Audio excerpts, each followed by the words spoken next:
So, hello to everybody. I'm Cristiano De Nobili. I'm the lead AI scientist here at PySchool. And this is our fourth Tech Talk of session 13 at PySchool of AI. And today it's a pleasure to host Zhenwen Liang. Zhenwen is a PhD student at the University of Notre Dame. He's working on natural language processing for mathematical reasoning and obviously on large language models. He was a previous research intern at the Allen Institute and Tencent AI Lab in the States. He's very young, but he has already several publications in relevant AI journals. Recently, he also was one of the organizers of the Mathematical and AI workshop at NeoRIMS 2023. So one of the main conferences worldwide about AI. So maybe you heard about emergent abilities in large language models, such as few-shot prompting or chain of thought. Among them, there are also mathematical and reasoning abilities, and we are right discovering them. In today's talk, Zhenwen will highlight two innovative approaches for specialized mathematical reasoning within the context of large language models. So I don't want to spoil too much. And so please, Zhenwen, welcome again. Thank you so much. And you can go ahead. Thanks, Cristiano. Thanks for your nice introduction. Can you hear me? Yes. Okay, let me share the slides. Can you see my slides? Okay. So let me start my presentation. The title of today's presentation is Building Efficient Mathematical Reasoners in the Large Language Model Era. And before I start my talk, I will briefly introduce myself. I'm currently a PhD student at the University of Notre Dame in the United States. And before that, I got my master's degree in King Abdullah University of Science and Technology in Saudi Arabia, and my bachelor degree in USTC China. Previously, I was doing an internship in Aristotle Team Allen Institute and also in Tencent AI Lab. My research directions are mathematical question answering and reasoning, and also large language models. So without further ado, let's go back to my presentation. In today's talk, I will firstly go through a brief overview of mathematical reasoning and large language models, and then I will introduce two papers in this topic.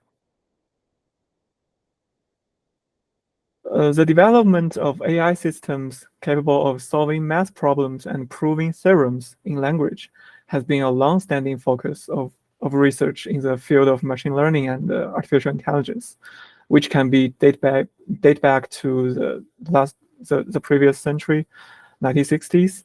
And this chart is from a recent survey, and it shows that there are very diverse tasks and methods in mathematical reasoning, such as math word problem solving, theorem proving, and geometry problem solving, and etc. So in today's talk, I will mainly focus on math word problem solving. And also, if we look at the chart in the right side, in recent years, this area of mathematical reasoning has attracted more and more attention. For instance, the number of papers has grown from about 10 papers in 2018 to 66 in 2022.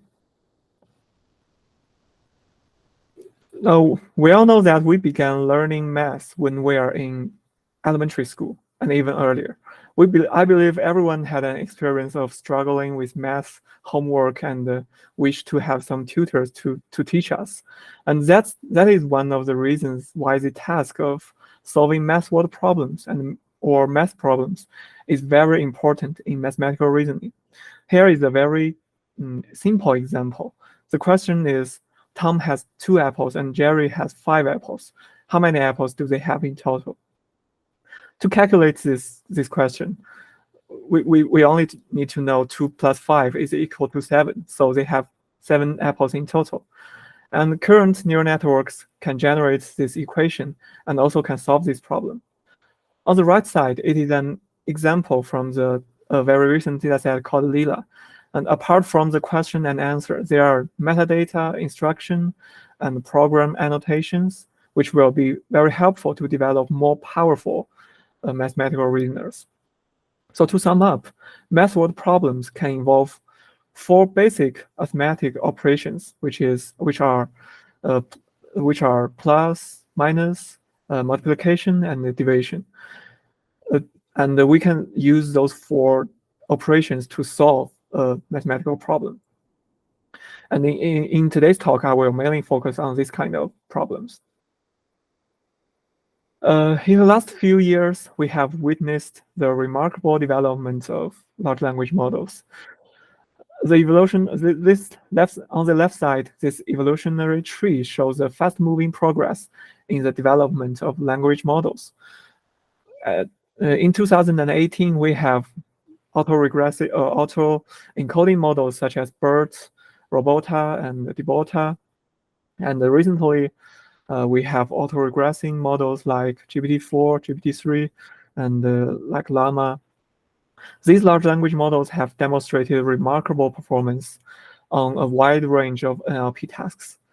And on the right side, we can see the size of large language models have also exploded exponentially over the last 4 years. Now I will introduce this chain of thought prompting method. It is a very important feature of large language models, and it is not only related to mathematical reasoning, but also related to a wide range of NLP tasks such as common sense QA or strategy QA. In these tasks, large language models are prompted to generate the intermediate steps, which are the highlighted sections in the left figure, before providing the final answer. It is just like human beings. We not only give the final answer directly to a question, we give the entire thought process, just like this chain of thought prompting method. And this chain of thought method actually achieves very great results on a wide range of NLP tasks, and it is a very important finding for large language models.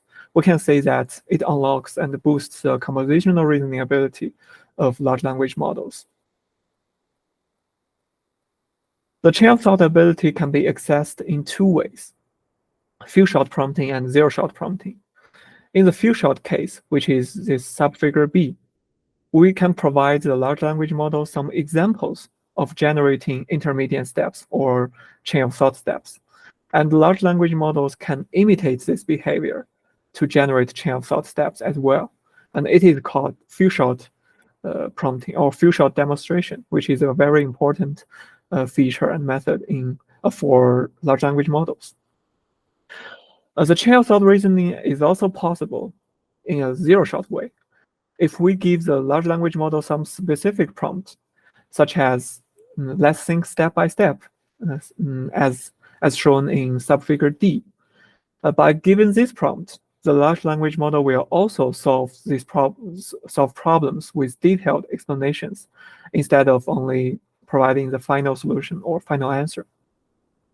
And this method can not only give us a very detailed explanation or steps of the solution, and it can also achieve much better performance than just providing the answer without explanations.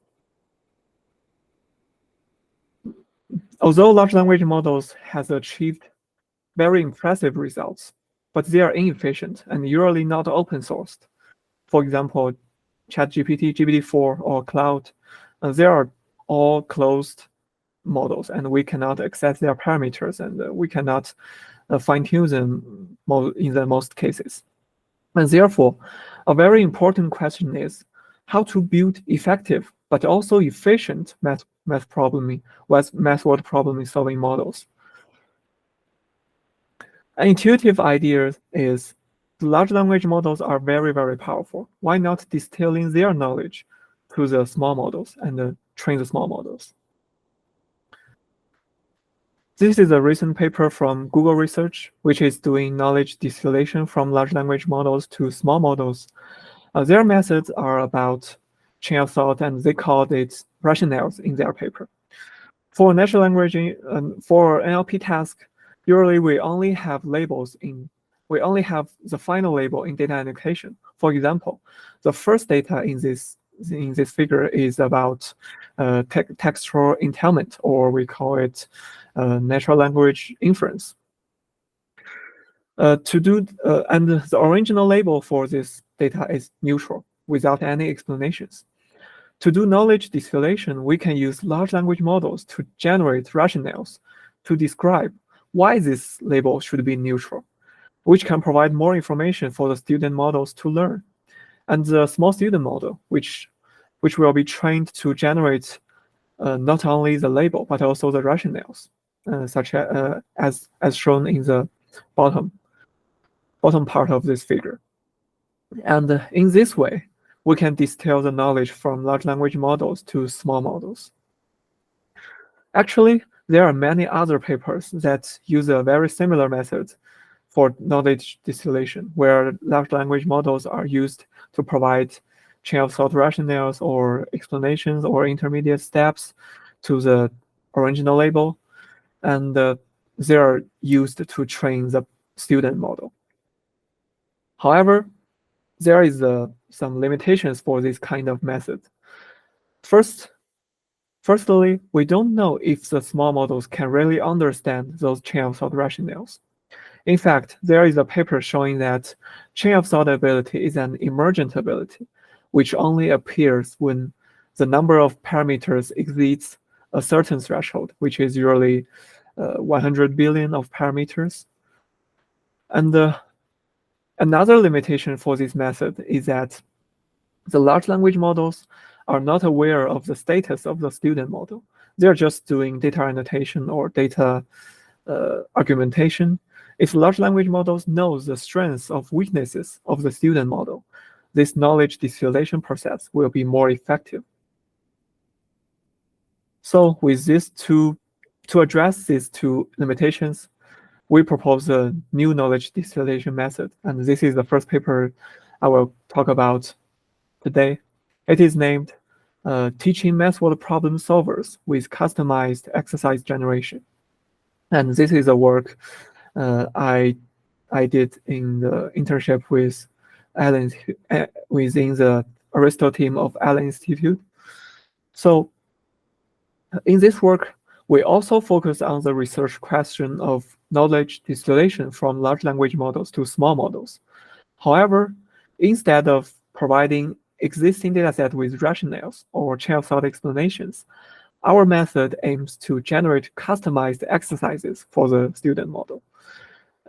It can address the limitation of the student model cannot understand the chain of thought explanations, because we're just doing sort of data argumentation. If the student model can understand the original training set, it can understand the augmented set as well. So this is the workflow of our method. Before the training starts, we first generate an exercise book by argumenting the original training set, which I highlighted from in the left figure. And here, this argumentation means generating multiple similar exercises according to a source problem. I will describe how to define the similar exercises later. And this method is actually similar to when humans are learning at school. The teachers will give us some exercises or similar exercises to what we learned, and to evaluate whether we have understood the knowledge. So the real important thing is this data argumentation method. And after we get the exercise book, we can start training the student model. And it is an iterative process with 5 steps. Firstly, we train the student model on exercises in the training set. And secondly, we evaluate the trained model on the exercise book we just generated. And then we find out the errors on the exercise book, and we report those errors to the large language model teacher. And the large language model teacher will be prompted to generate more customized exercises by augmenting these error questions, and we add those augmented exercises or customized exercises to the training set. And after that, we go back to step 1 and train the model with the updated training set. The idea is we assume the errors in the exercise book are the weak points of the student model. So after we generate more customized exercises that are similar to those errors, the student model will be improved. It is also like the human learning process, where teachers will give us some personalized exercises for us to practice and improve ourselves. This method has 2 advantages that exactly address 2 limitations that I mentioned earlier. Firstly, it does not require a small student model to understand chain of thought explanations because we do not generate any chain of thought explanations to the problem. And secondly, it exactly knows the weaknesses of the student model to generate customized exercises to improve it. And the most important part in our method is to use large language models to do this exercise generation or augmentation. And now I will introduce how do we do this generation or augmentation. These methods are used twice in our workflow. Firstly, we apply this method on the training set to generate an exercise book, as I just said. And secondly, we will use this method to augment the errors from the exercise book and as customized exercises to the training set. So we design our method to generate 2 kinds of exercises. The first one is equivalent problem generation, which means that we use large language models to replace some keywords in the original problem, and the solution of the new problem will be the same. Only the problem topics and the keywords are changed. For example, the source problem is in a school there are N0 girls and N1 boys. How many more girls and boys does the school have? The answer should be N0 minus N1. And the generative problem will be in a zoo there are some lions and tigers. How many more lions than tigers are there in the zoo?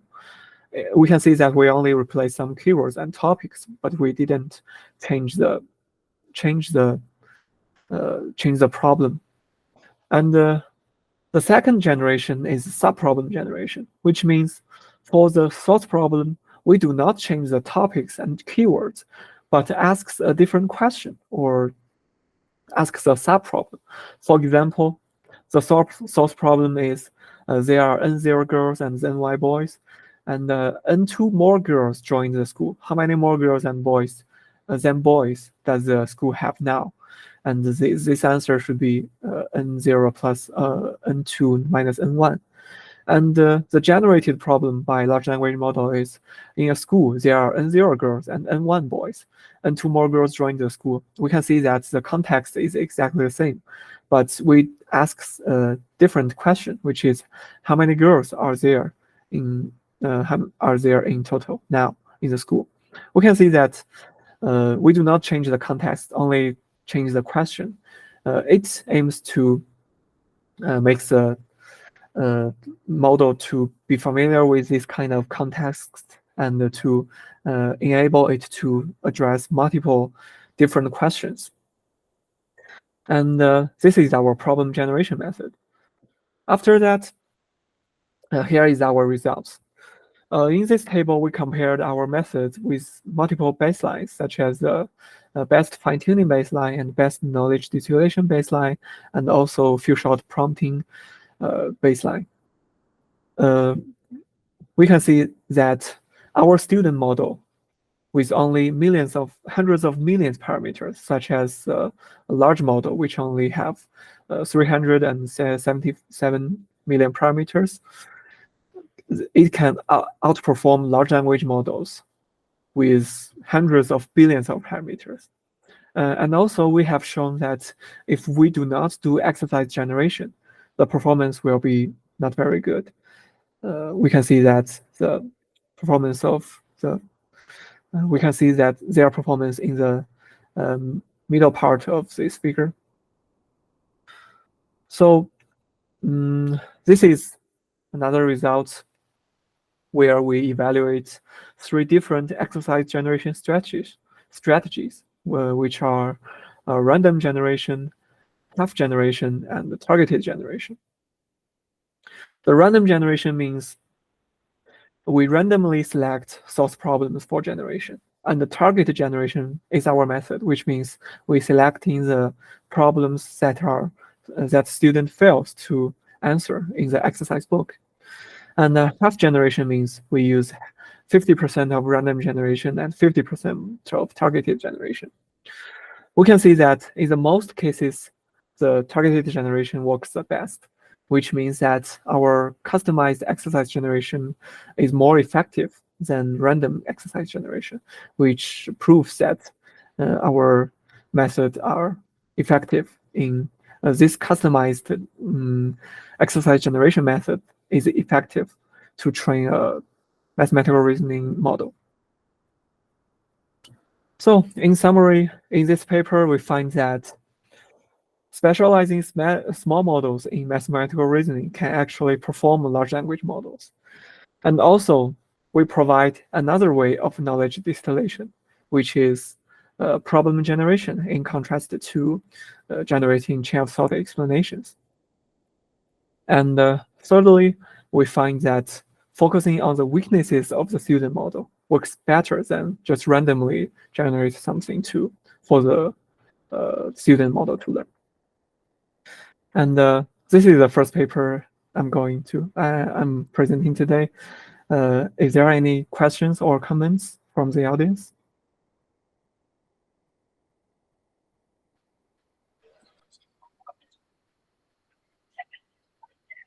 So thank you, Zhenwen. So if you have any questions, feel free to unmute yourself or write them in the chat. He will be happy to answer you. Otherwise, later we will have a question and answering session after the talk. Yes. If there are no questions, I will go ahead and quickly go to a question. Sorry, just one question quickly. So this method is independent from the architecture of the student model, right? Yeah, it is independent. It is applicable for multiple student models, just like we tested on LSTM and the Robota Base and the Robota Large. Okay, and the bigger the student model, the greater the accuracy, the results, or it's yes. Yeah. Okay. Okay, that's it. Thank you. Hello, Zhenwen. I have a question. Can you hear me? Yeah.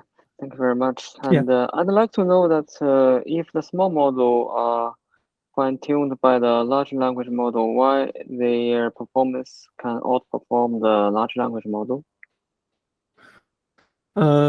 We can see that the large language models can do a very diverse task in NLP, not only mathematical reasoning.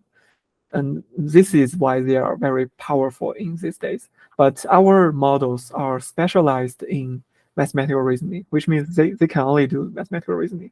And in this way, these specialized models, they can outperform some general models like GPT-3.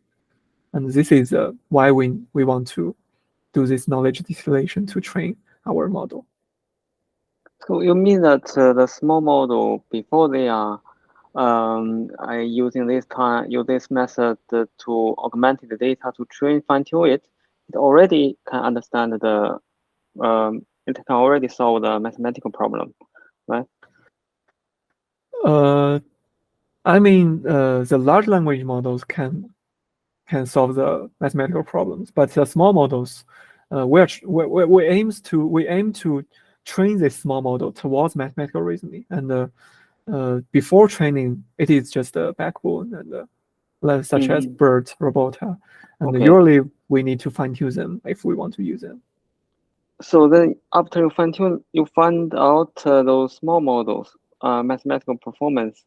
outperforms the large language model. Yes.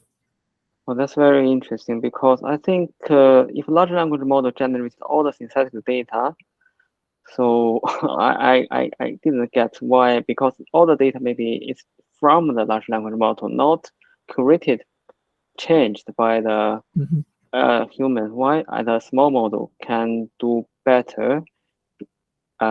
In this sense, I can still not really understand.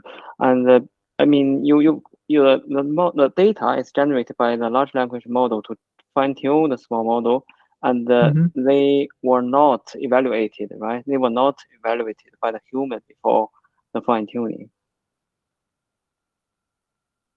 Yes. So I mean, in this sense, can you give me some insight why the small model? I mean, all the data are coming from the large language model. Why they can outperform the large language model? Yes, sure. Actually, there are several papers that discuss this area, which is called specializing small models. And multiple papers has demonstrated that specializing a small model can outperform large language models. The main reason is that the large language models we can imagine the large language models is a very general purpose expert. It can do mathematical reasoning. It can do such as common sense reasoning. It also can do travel planning or just like text retrieval or knowledge retrieval. It can do a wide range of tasks. So in this case, it may have a satisfactory results on all these tasks, but it is not specialized towards one specific task. If we distill this specific ability to a small model, this small model can usually outperform a general purpose model. It is just like we have a general purpose expert and we have a specialized expert, and usually this specialized expert can because it knows more. Usually this specialized model can outperform this general purpose model. Okay, thank you very much. And I mean, this is the direction is now from large language model to the small model. Is there any research like to use the small model to fine tune the large language model for specific tasks and compare their results?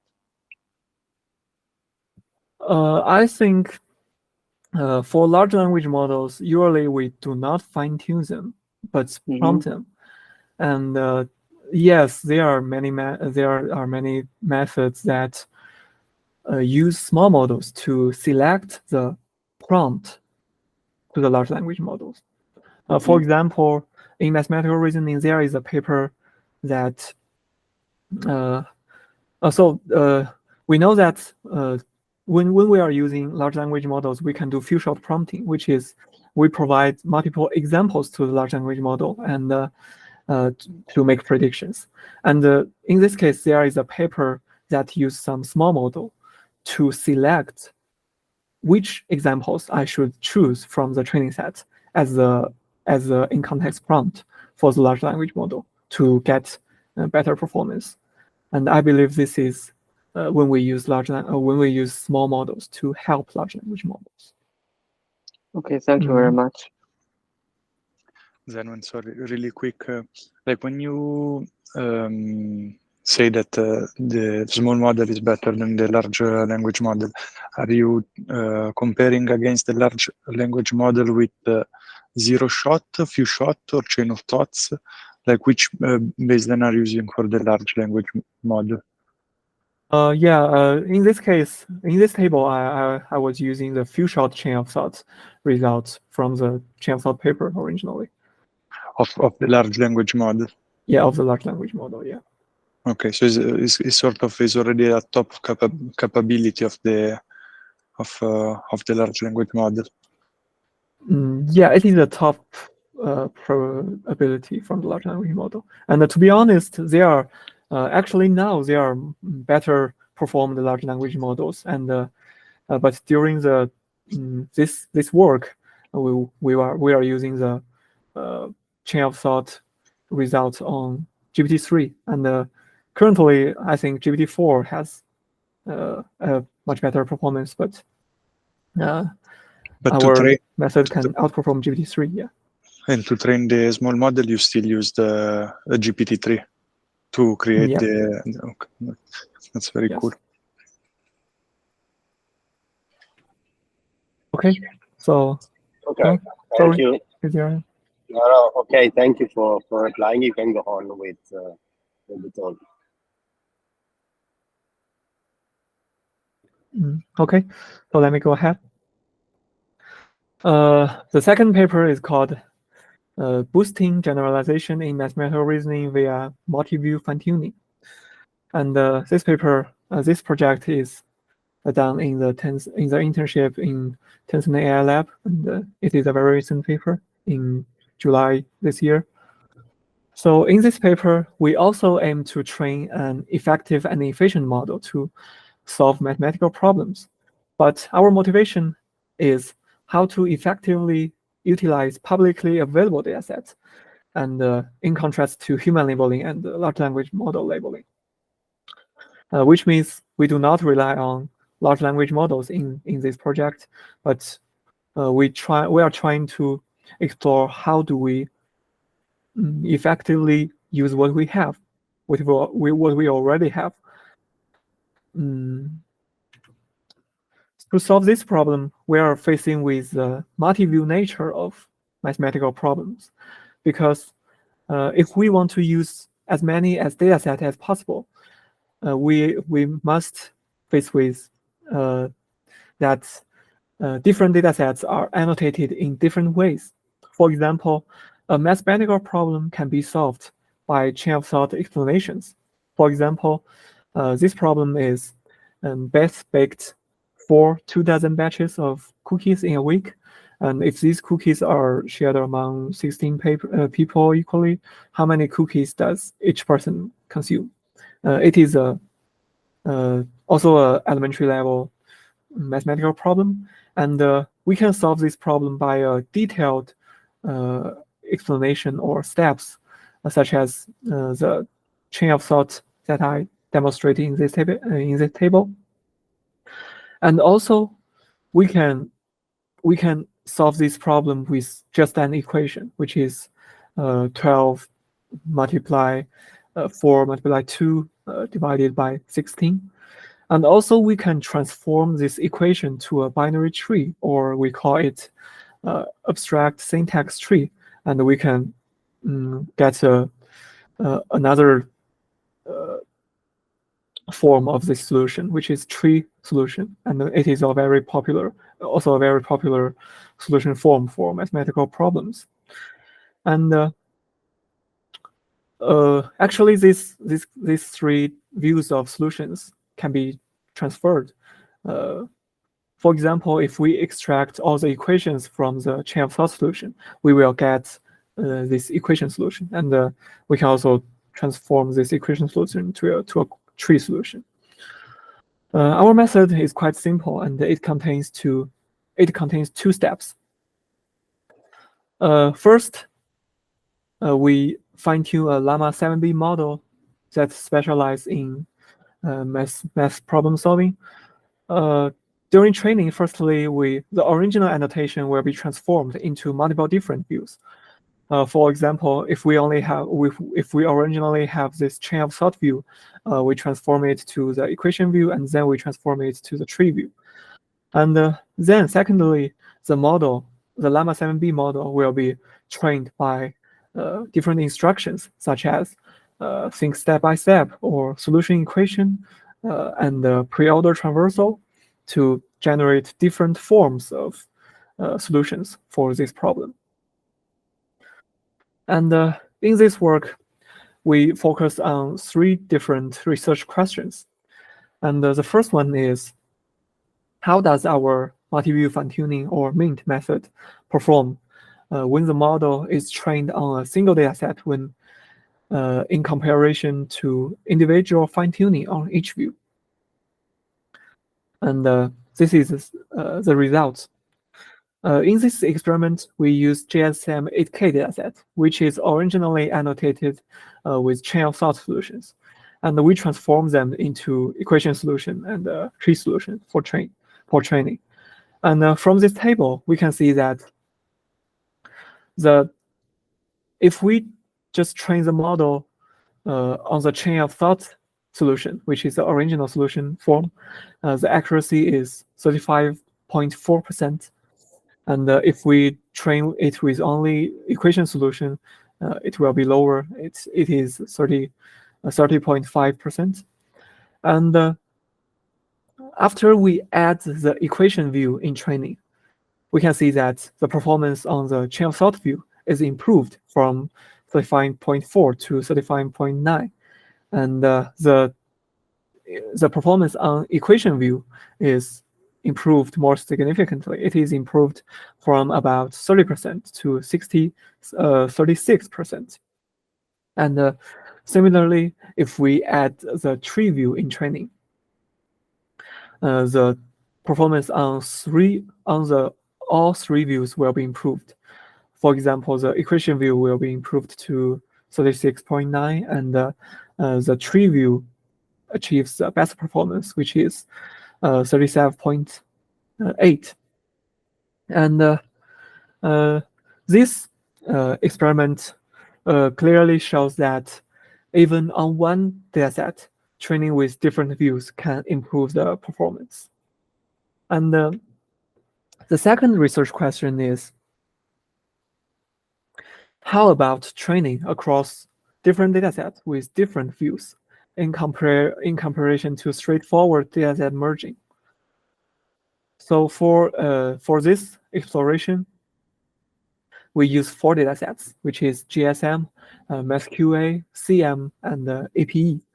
And they are originally annotated with different views, and actually they are annotated in different languages.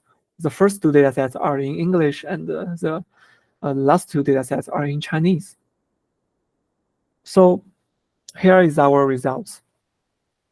If we look at the simple dataset mixture, which is located in the middle part of this table, the results are not very satisfactory. We can see that if we simply mix in 4 datasets, it cannot yield a very good result. And sometimes it is even worse than the result of single dataset fine-tuning, which is actually reasonable because these 4 datasets are in different languages and different solution formats.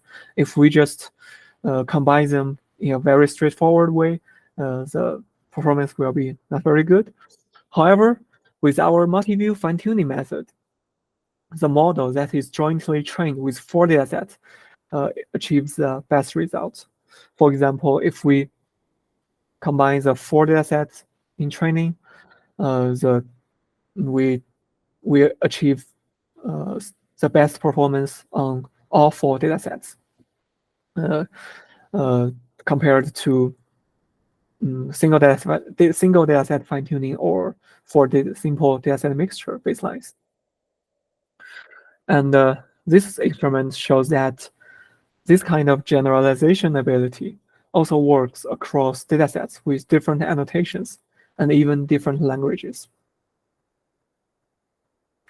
So the third research question we are going to explore in this project is, how about introducing additional noisy training data? Because besides clean and well annotated datasets, there are more noisy datasets in the real world, such as some incorrect data or irrelevant data.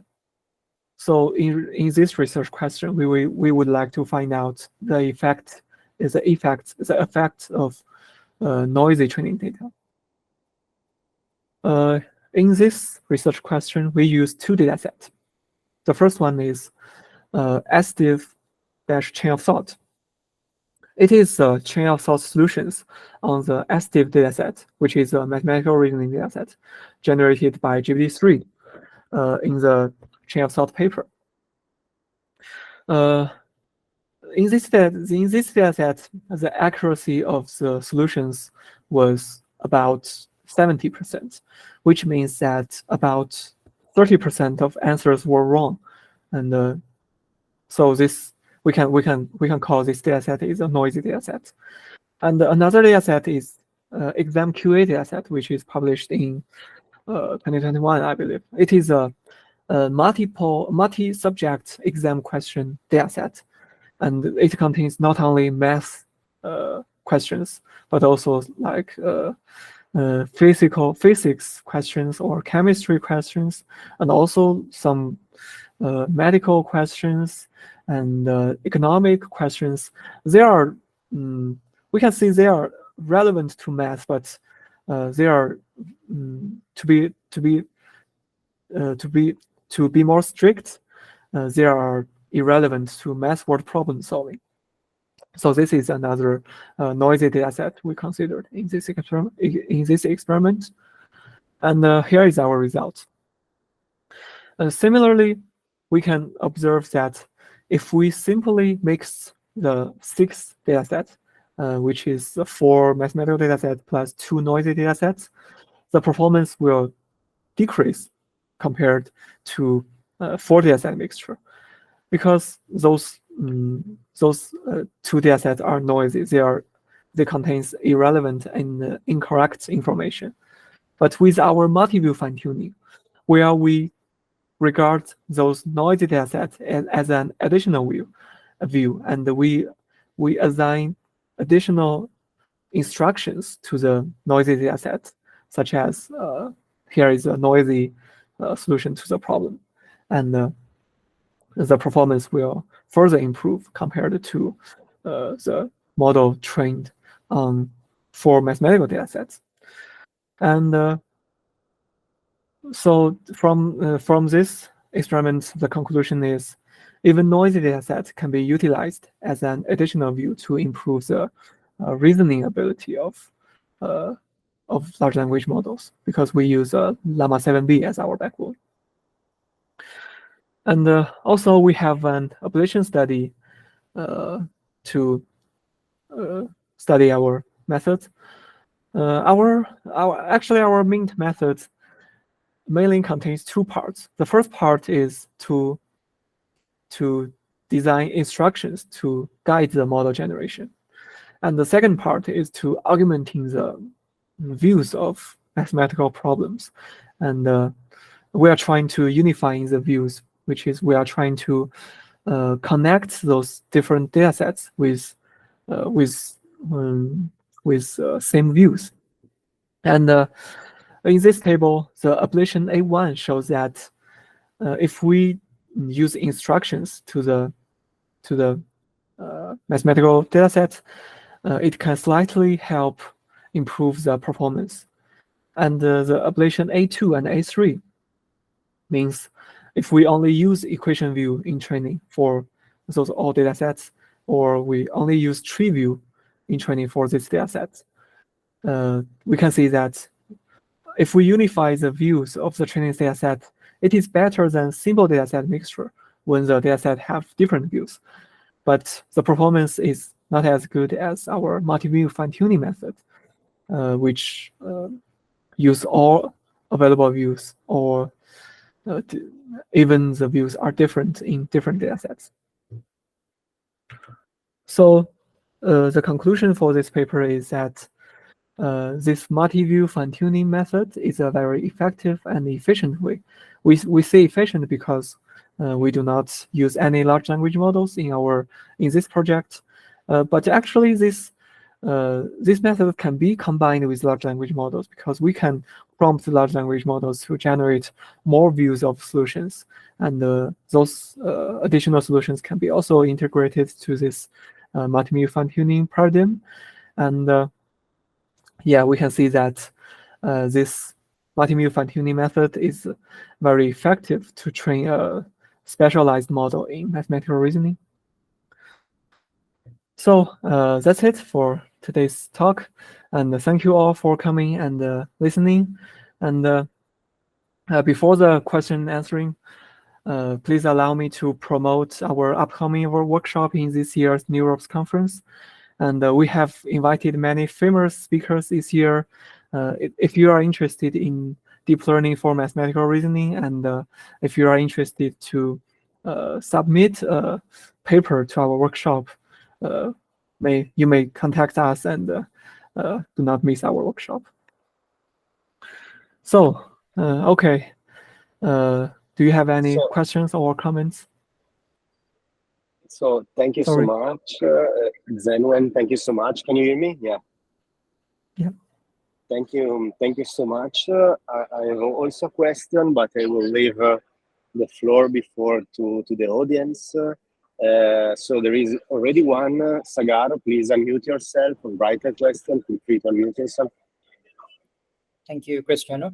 So I was particularly interested in this part, like so the GSM 8K dataset. You said it had chain of thought views. So I was interested to know how were you able to take 2 other views for that, or did I miss something in there?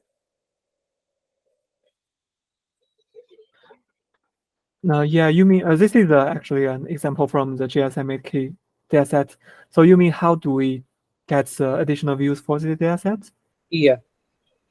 So it is quite simple. We can see that the chain of thought solution is the original annotation of GSM 8K dataset, and all the equations in the solution are actually highlighted in the original annotation, and we can extract all the equations in this dataset, and we combine them. And after we combine them, we can get equation, such as the equation demonstrated here. And this is how we transform the chain of thought solution to equation. Yeah. Okay. So here it was like a more like intuitive because of the way the dataset was annotated in the chain of thought. Otherwise, it would not have been so straightforward, right? Sorry, what? So it was because of the way the annotations were present in the this GSM dataset that it was straightforward to derive the other 2 views, which might not have been the case otherwise. Like, okay. Also, like I was interested to know, was there any specific objective function for the multi-view fine tuning? What was the training objective like, or was it the usual one? Yeah, the training objective is just the very straightforward the next word prediction, and we feed the model with a problem and the instruction, and to generate the solution, and we only compute the loss on the solutions. So do we also add in the prompt that for this particular problem, the model needs to predict a chain of thought view, or the model needs to predict all the 3 views in a single solution, in a single sequence? Yeah, in a single sequence, we assign instructions. Like if we want the model to generate chain of thought view, we just assign things step by step. If we want the model to generate a solution equation, we just say solution equation in the instruction. Got it. Thank you. That makes it very clear. Thank you so much.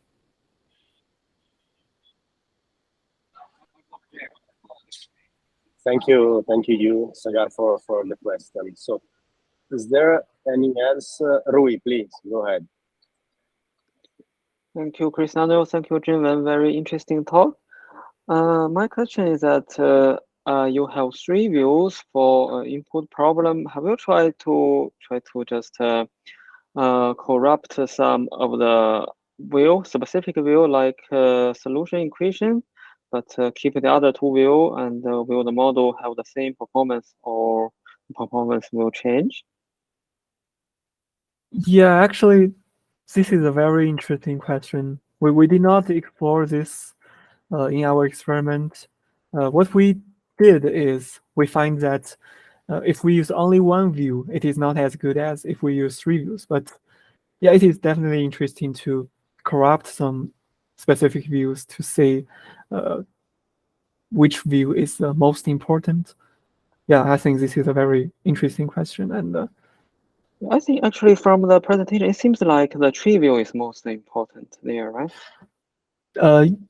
Yeah, from the results, we can see the tree view is the best performed view, but actually in our experiment, we find that the chain of thought view is very important. For example, as I remembered, if I remember correctly, in this table, if we don't have chain of thought view, if we only train the model with equation view, the performance is about 30%.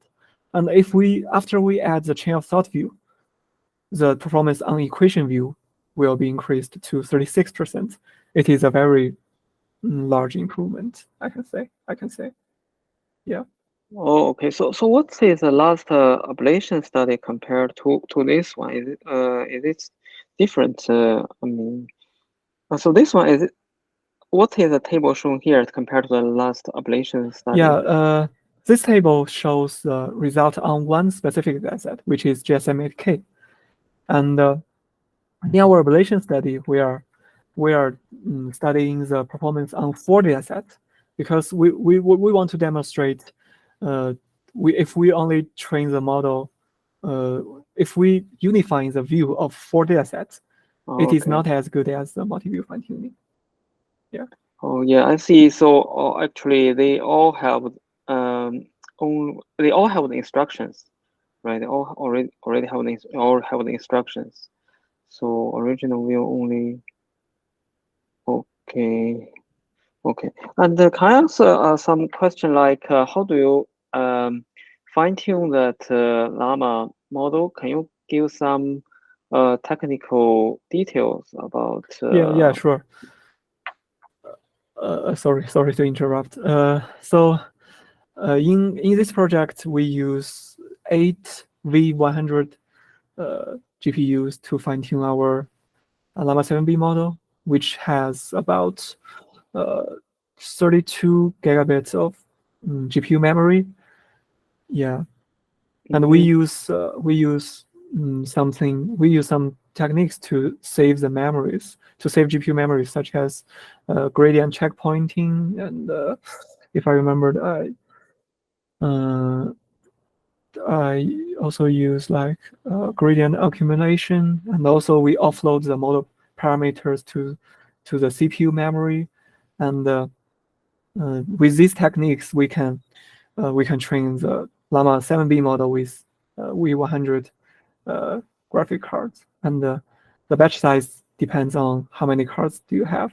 If we have 4 cards, the batch size will be 4. We have 8 cards, the batch size will be 8. Yeah.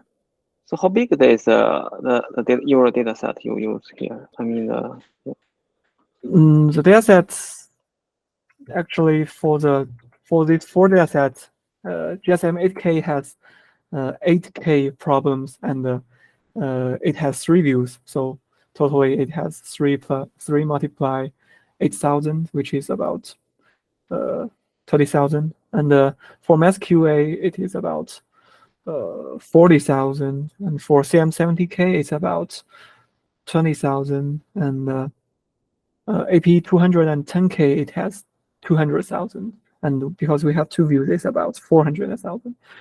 So totally, I would say we have about 500,000 of data to train, and the total training time is about 1.5 day on 8 V100 cards. Okay, that's quite fast. Yeah, that's quite fast. So you didn't use any quantized model, right? Yeah, I didn't use. Yeah. Okay. So do you think a quantized model is okay for this scenario? Yeah, quantized model is definitely okay, but the performance will be slightly lower than the full fine tuning. So we just use full fine tuning for our project. Okay, thank you very much. Okay, thank you, Rui. I also have a question. It's a more general one. You see, it seems that large language models undergo a change of behavior. I'm a physicist. I will call it a phase transition from meaningful outputs to nonsense one when you tune the temperature. You see, when you tune the temperature, it seems like when the temperature is about 1.2, they get completely crazy and the output is nonsense. So there is a phase transition in the meaning of the output. So my question was, and maybe we can also start a collaboration, because I'm interested in our research, you see, project about it. My question is the mathematical reasoning affected by the temperature you set, by the temperature of the large language model? And above what temperature the mathematical reasoning it's becoming, you see, nonsense? So yeah, this okay, is a very maybe it's difficult, you see, but do you have an eye? Maybe we can talk about it more.